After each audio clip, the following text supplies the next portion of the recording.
জিলহজের 10 দিনের ফজিলত আমাদের সবাইকে মনে করিয়ে দেওয়া লাগবে। ঠিক আছে, অনলাইন অফলাইনে সবাই প্রচার করবেন।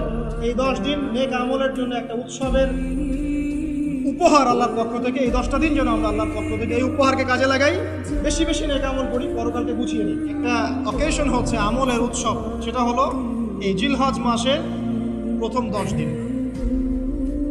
এই জিলহজ মাসের প্রথম 10 দিন সম্পর্কে আল্লাহ পাক সূরা ফজরের মধ্যে শপথ করেছেন, ওয়াল ফাজরি, ফজরের কসম, ওয়াল লায়ালিন আশর, এবং এই 10 রাতের কসম। এই 10 রাত বলতে এখানে জিলহজ মাসের এই 10 দিন এবং 10 রাতকে বোঝানো হয়।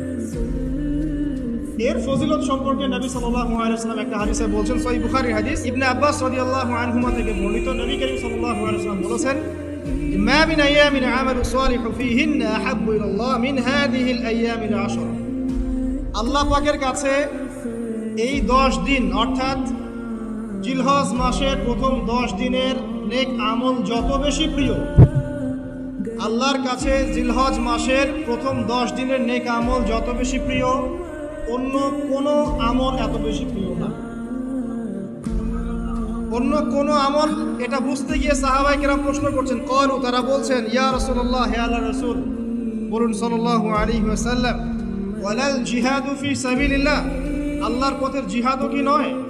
আমরা তো জানি ইসলামের সর্বোচ্চ চূড়া হচ্ছে আল্লাহর পথের জিহাদ। তো নবী সাল্লাল্লাহু আলাইহি ওয়াসাল্লাম বলছেন, ওয়ালাল জিহাদু ফি সাবিলিল্লাহ,